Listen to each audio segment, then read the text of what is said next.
Living in Sunnyside Estates wasn't my first choice, but the location was ideal for my daily commute, and the walking trails were perfect for Maverick, my golden retriever and trained service dog. Maverick isn't just a companion, he's my lifeline. He helps me manage PTSD episodes from my military service overseas.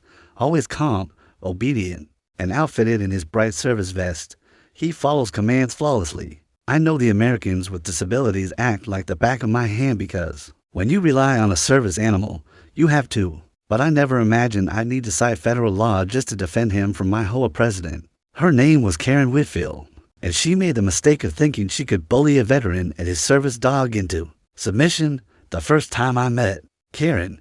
She had a clipboard under one arm and a scowl that looked surgically attached to her face. She introduced herself as HOA president with a smug air, as if I should be honored. "I don't believe I approved a dog in this community," she said, staring down her nose at Maverick, who sat perfectly still beside me. I calmly explained that Maverick was a service dog, not a pet hand that under federal law, he was exempt from HOA pet restrictions. She muttered something about people finding loopholes and walked off. I should have recognized that look in her eyes. It was the look of someone preparing for war. Over the following weeks, the pettiness began. First, a notice about my grass being 1 inch too tall, then another about my mailbox being the wrong shade of black, and finally, one about my garbage can be invisible from the street for exactly 45 minutes after collection. Each violation was signed with Karen's elaborate signature, complete with a little smiley face that somehow felt more threatening than friendly. I complied, quietly, respectfully, but I had a feeling these weren't random citations. Karen wasn't done. Part 2. New rule targets meet the next HOA meeting. Karen proposed a new rule.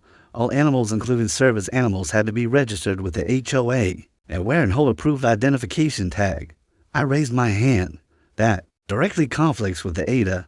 I said. Karen cut me off mid-sentence. "Federal laws don't override community standards," she snapped. Some neighbors looked uncomfortable, but no one spoke up. After the meeting, Karen walked up to me and whispered, "If you want to be difficult, I can be difficult too." Her breath smelled like coffee and intimidation. Part 3. She crosses the linear weekend morning. Maverick and I were on the front porch. He was resting at my feet as I read the newspaper. That's when Karen marched up my lawn holding a spray bottle.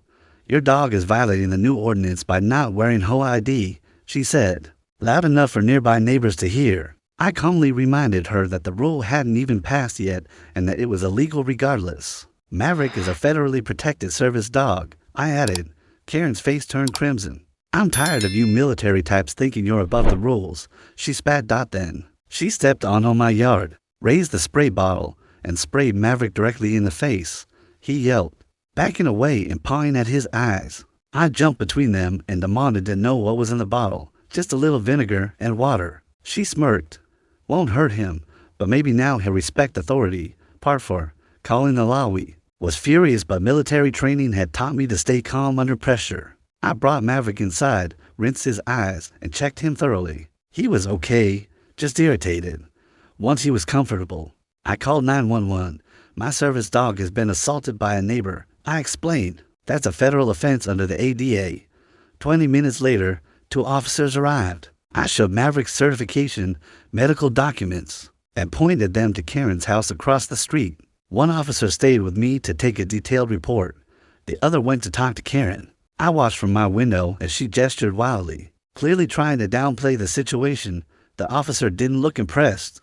When they returned, they told me she admitted to spraying him. "We informed her that interfering with a service animal is a federal offense," the officer said, "as well as animal cruelty under state law."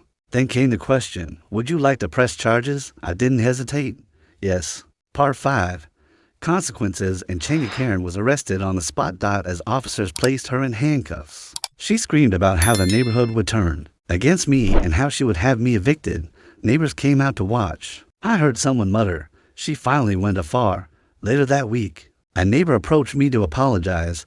"We've all been intimidated by her for too long," she said. The legal process moved quickly. Karen was charged with interference with a service animal, animal cruelty, and harassment. At her court appearance, she showed up in designer clothes with a fancy lawyer. The evidence was stacked against her.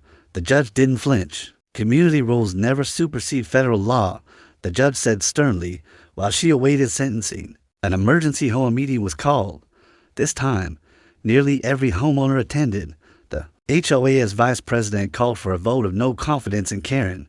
The vote was unanimous. She was removed from her position immediately. Part 6. The final verdict in court. Karen pleaded guilty to reduced charges to avoid jail time. Her sentence, 30 days in county jail, a $5,000 fine, 200 hours of community service at an animal shelter, and mandatory classes on disability rights. As the sentence was read aloud, her face cycled through denial, anger, and eventual shame. But I was just enforcing the rules, she muttered. The judge leaned forward. The most important rule, Ms. Whitfield, is respect for the law and for the people and animals it protects. As she was led away, our eyes met.